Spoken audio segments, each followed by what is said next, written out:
me and making sure our families and futures are actually protected.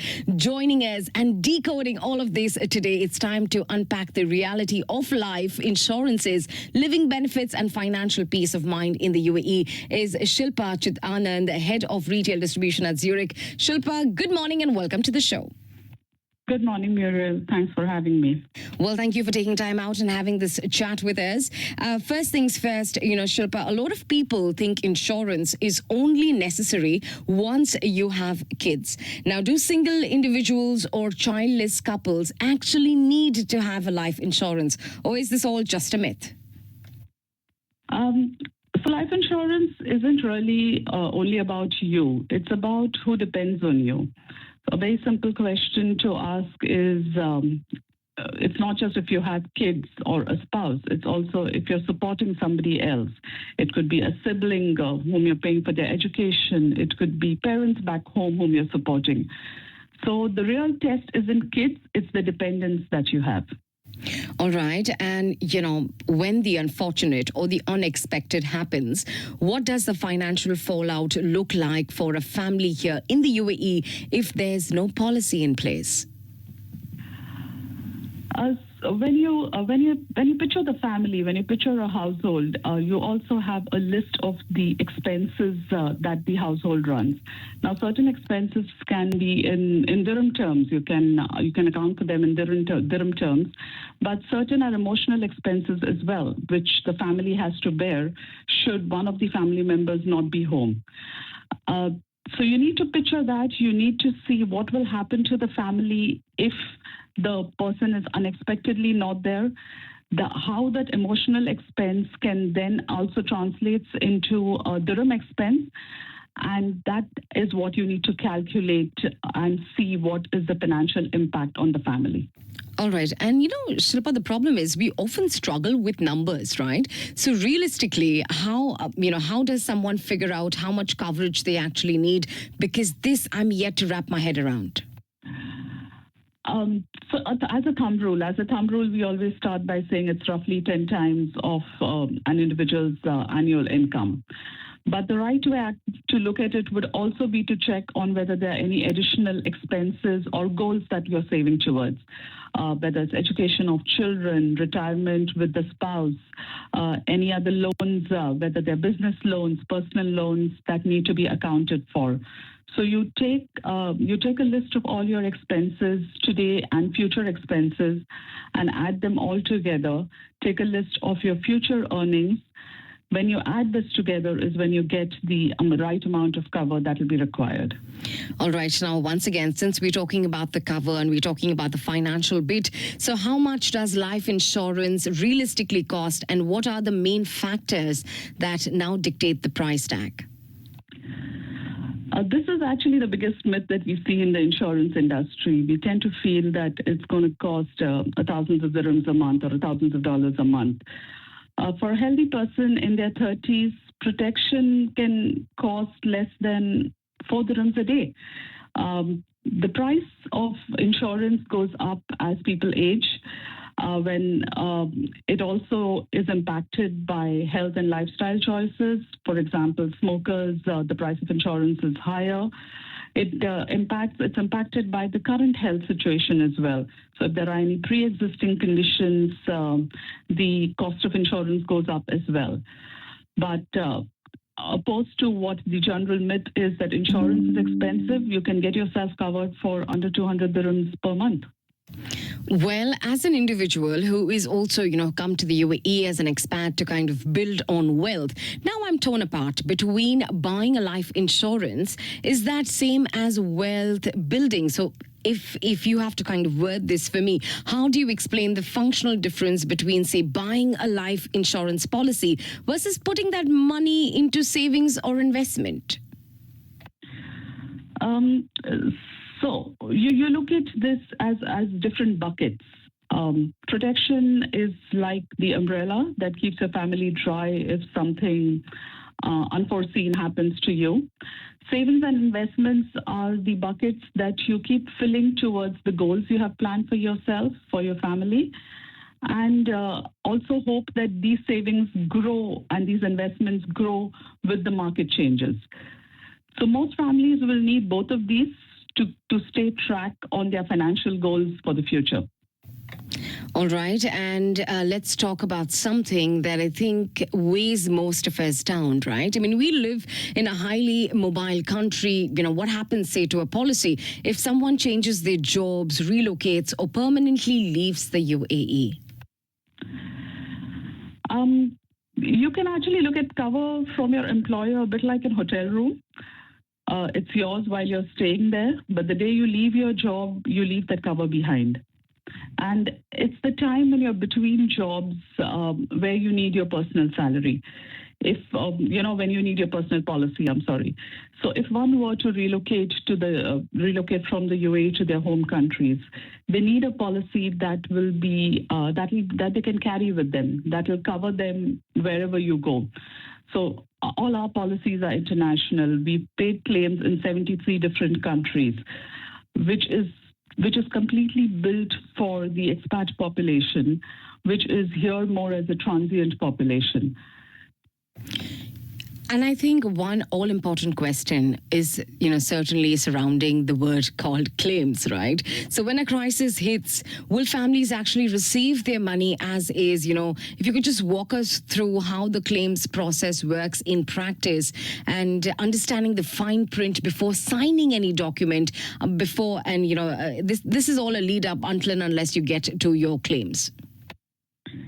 Yeah, and claims is the moment of truth, right? All of this that we talk about, all of this that we plan towards, it all boils down to that moment when a claim is made.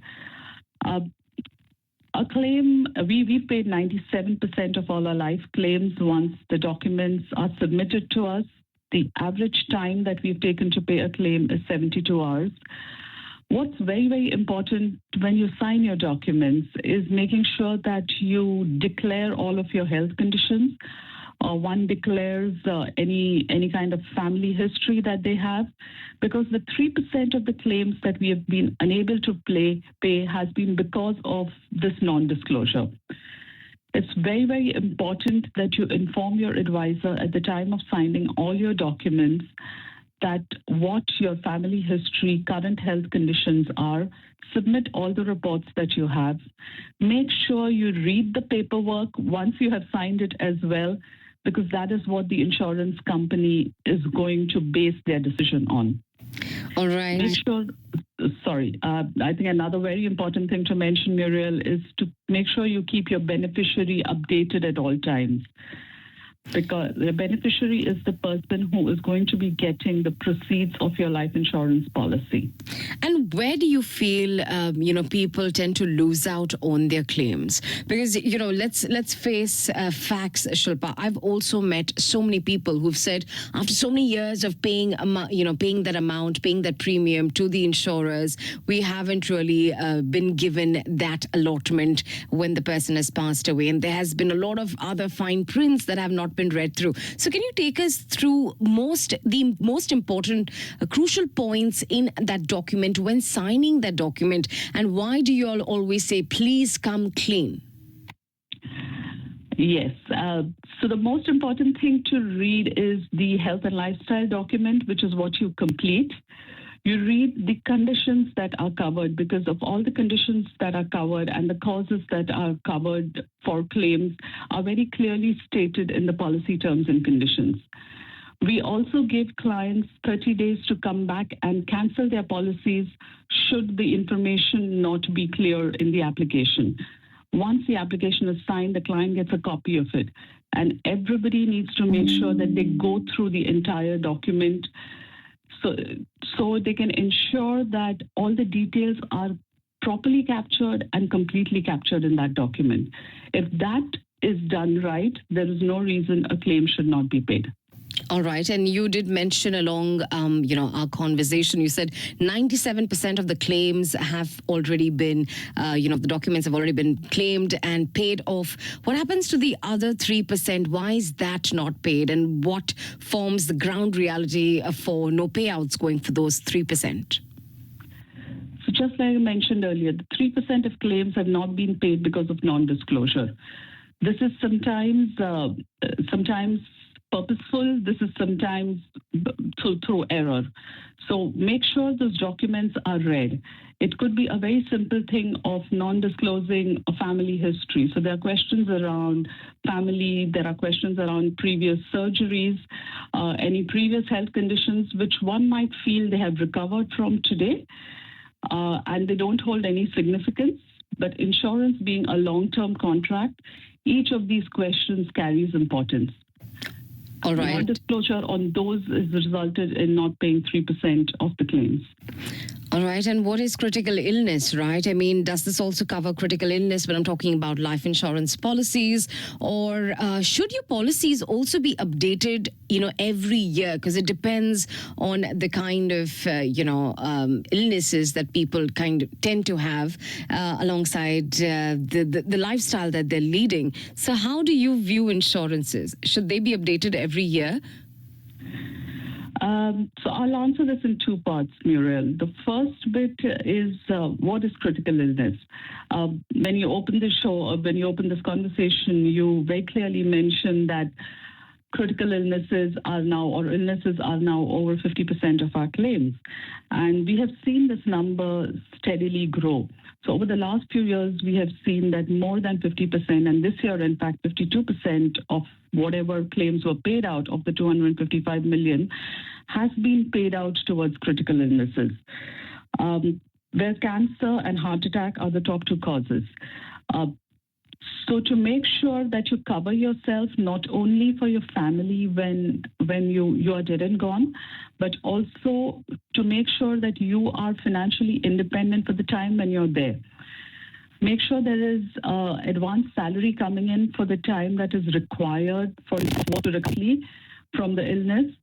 Thanks to medical sciences and advancements there, most people are surviving these illnesses, but they need their due time to get over them without having to stress on where my next paycheck is coming from.